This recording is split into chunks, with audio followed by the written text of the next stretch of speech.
Bem-vindos a mais um vídeo de estudo da Palavra de Deus. Este vídeo tem por objetivo trazer apoio, suporte teológico para aqueles que estudam a Palavra de Deus. Hoje nós vamos ainda dentro da matéria Bibliologia, que é a ciência que estuda a estrutura da Bíblia, do cânon da Bíblia. Então estamos aqui gravando alguns vídeos para elucidar as maiores polêmicas, as maiores dúvidas concernente à construção, estruturação da Bíblia. Muito bem. Hoje vamos tratar sobre qual é a diferença da Bíblia católica para a Bíblia protestante / evangélica. Muito bem. O Novo Testamento, na verdade, não há diferença nenhuma. São 27 livros no Novo Testamento, tanto na Bíblia protestante quanto na Bíblia católica. Não há diferença nenhuma. A diferença reside, então, na interpretação e estruturação do cânon do Antigo Testamento. Acontece que a Bíblia católica ela possui no seu Antigo Testamento 46 livros, ao passo que a Bíblia evangélica ou protestante possui 39 livros. Ou seja, a Bíblia evangélica tem 7 livros a menos do que a católica, ou a Bíblia católica tem 7 livros a mais do que a Bíblia evangélica no seu Antigo Testamento.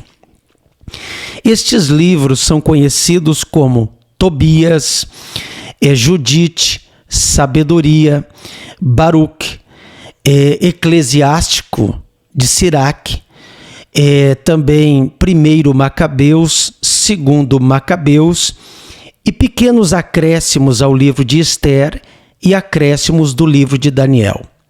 Mas enfim, tirando os acréscimos fora de Daniel e de Esther, são 7 livros como eu acabei de citar. Agora a pergunta é, por que na Bíblia católica então estes 7 livros estão, mais os 2 acréscimos de Esther e Daniel, e não há esses livros na Bíblia do Antigo Testamento da Bíblia evangélica?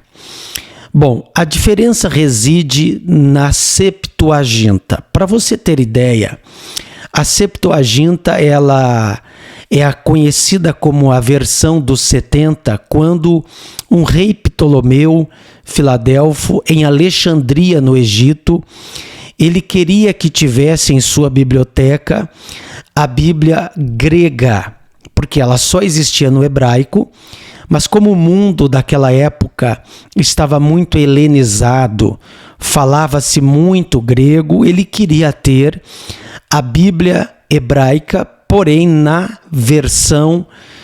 língua grega.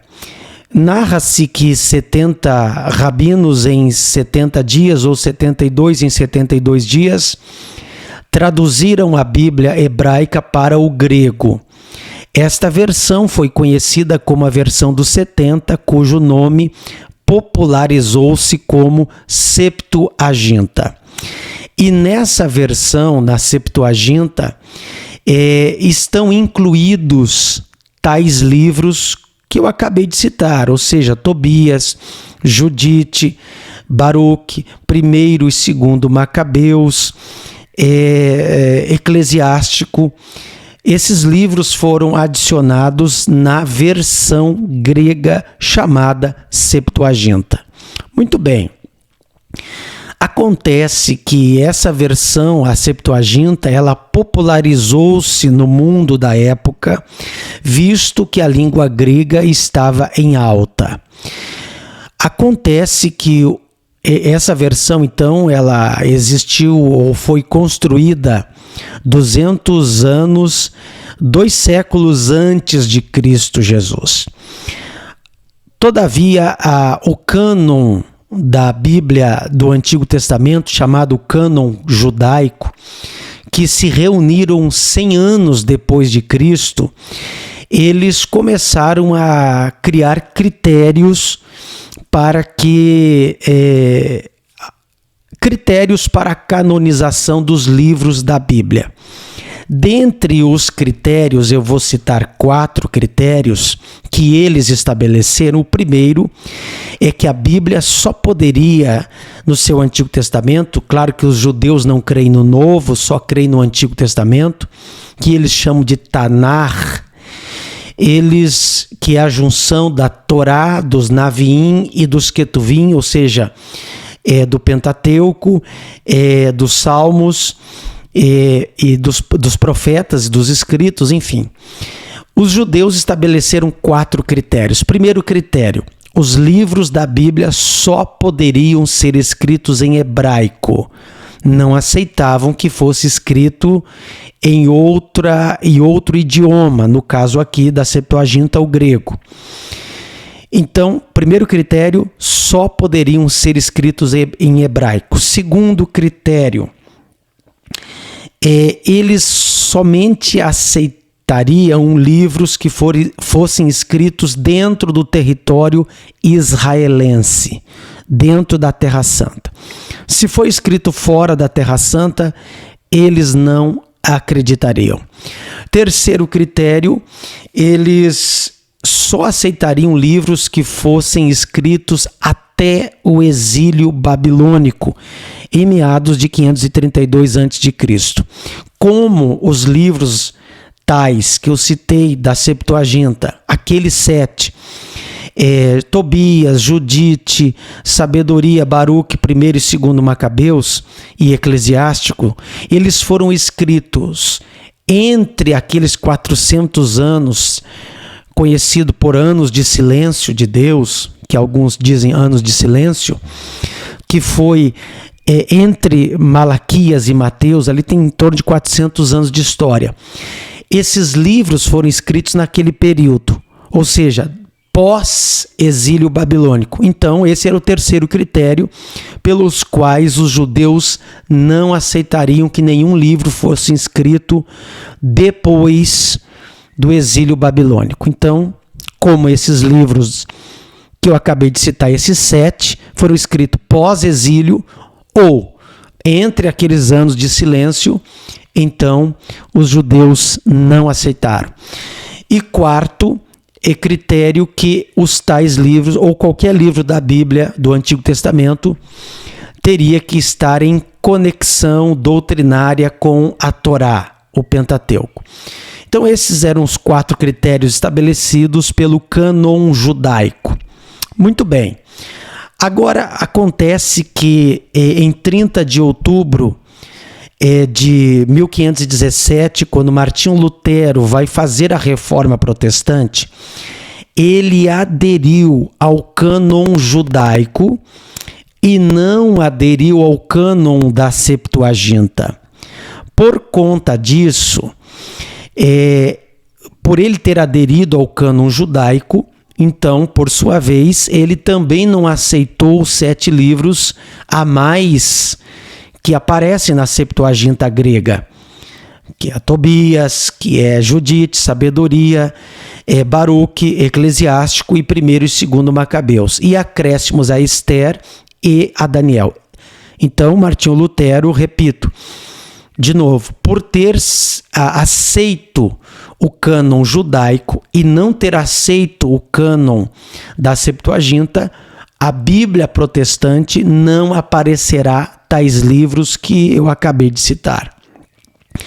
É claro que em 8 de abril de 1546, depois da Reforma, a Reforma foi em 1517, 1546, o Concílio de Trento, a Igreja Católica reuniu-se e considerou que quem não acreditasse naqueles 7 livros a mais da Septuaginta que viraram a Bíblia Vulgata Latina, no latim, a Bíblia Latina, a Vulgata, é baseada na Septuaginta, que quem não acreditasse na Vulgata seria considerado anátema, ou seja, amaldiçoado praticamente. Então, ali ficou essa questão que divide esses livros. Bom, nós protestantes, evangélicos e pentecostais, até acreditamos que aqueles livros, os 7, eles têm o seu valor, quem sabe, histórico, mas a discrepância entre o que eles dizem com o restante da doutrina bíblica. Eu vou citar aqui algumas discrepâncias que nós, protestantes, também achamos. Bom, assim como Lutero, né, que estabeleceu, e os judeus estabeleceram 4 critérios, por que nós evangélicos não acreditamos também? É porque aqueles 7 livros, eles não faziam parte do cânon hebraico.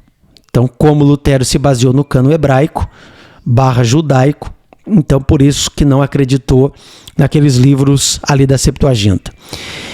Segundo, porque eles não foram citados por Jesus nem pelos apóstolos no livro de Atos. Terceiro, porque esses livros, esses 7 livros, eles apresentam ensinamentos contrários ou conflitantes com o restante da Bíblia. São eles: a falsa existência do purgatório, como se entende estar também naqueles livros.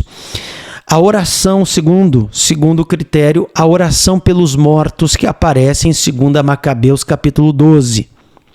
Nós entendemos que nada pode se fazer mais pelos mortos. Terceiro, porque no livro de Tobias, capítulo 5, parece que anjos bons estão mentindo ali. Tá? Então isso é uma segunda posição que parece ser conflitante. Uma quarta é que no livro de Tobias, ainda no capítulo 6, aparece que órgãos de um peixe postos sobre brasa espantavam demônios. Parece ser algo conflitante. Enfim, outra, no livro de Tobias, capítulo 12, e Eclesiástico, capítulo 3, esmolas parecem ter o poder de expiar pecados, ao passo que nós acreditamos que só o sangue de Jesus tem poder para expiar pecados. Enfim, são alguns temas tratados nesses livros considerados na Bíblia evangélica, na Bíblia protestante e no cânon judaico também, como livros apócrifos. Parece haver certas discrepâncias doutrinárias com o restante da Bíblia. Eu espero ter ajudado, e se você gostou desse vídeo, deixa aí o seu like, compartilha, inscreva-se aqui no canal e Deus abençoe a sua vida. Até um próximo vídeo para tratar de outros assuntos aí da estrutura da Bíblia. Deus te abençoe, fique na paz de Jesus. Amém, amém.